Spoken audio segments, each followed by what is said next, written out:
d'un parcours de formation partagé entre les ministres ordonnés, les religieux et les laïcs en mission de notre diocèse.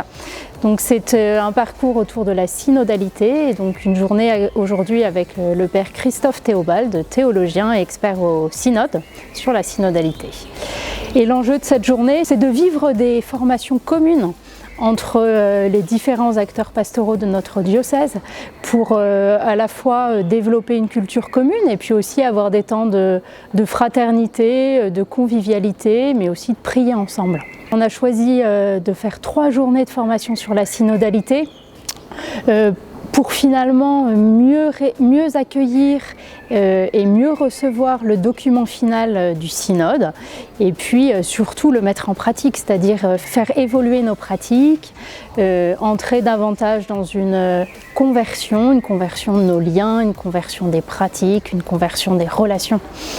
Il s'agit de la manière de décider ensemble. Synodalement, on a travaillé là-dessus et ça c'est une question de grande actualité à propos de la synodalité parce que dans toutes nos communautés paroissiales, il y a des petites questions qu'il faut régler et parfois il y a des questions beaucoup plus grandes et importantes. Donc décider c'est trancher, mais évidemment, comment dire, il faut bien préparer les décisions. Il y a une question de communication aussi.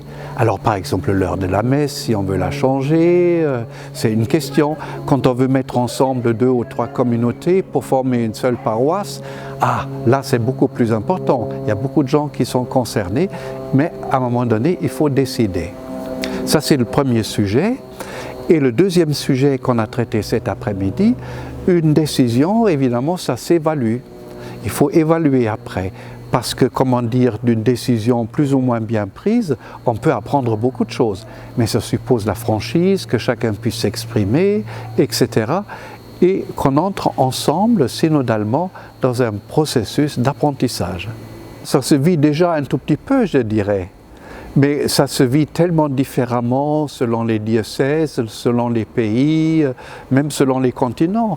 Par exemple, en Afrique, on a le palabre. Alors c'est extrêmement important pour la synodalité.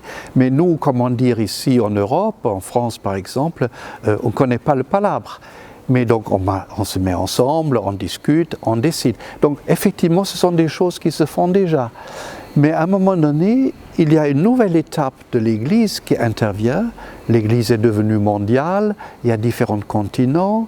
Par exemple, ici en France, on a les prêtres fidei donum qui viennent d'une autre culture. On a des prêtres incardinés dans un diocèse, on a des religieux, des religieuses.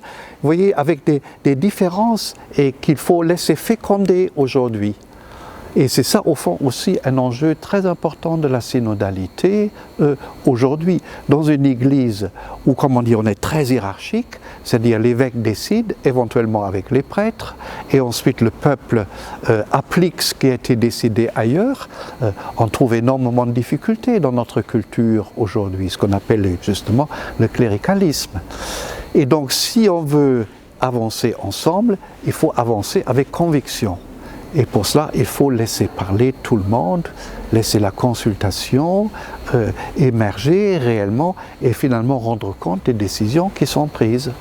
Tout à l'heure, on a lu des extraits des Actes des Apôtres que j'ai un peu commentés et on voit bien à quel point l'Église naissante est une Église synodale.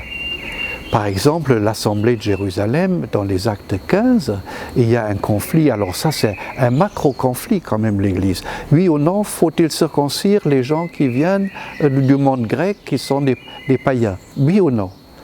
Et donc vous voyez bien dans les Actes des Apôtres, c'est des textes qu'on lit en ces jours-ci, comment la décision se prend d'une certaine manière. Elle se prend synodalement. Et du coup, comment dire, la synodalité a toujours existé dans l'Église. Les grands conciles, par exemple, les synodes diocésains, ce n'est pas une invention d'aujourd'hui. Depuis le Concile de Trente, on a régulièrement des synodes diocésains. C'est le mode habituel. Alors pour le moment, pour beaucoup de chrétiens, ils ont l'impression que c'est un petit exercice qu'il faut faire, et c'est un peu fatigant, etc. Et ça peut devenir un habitus, une sorte de culture ecclésiale.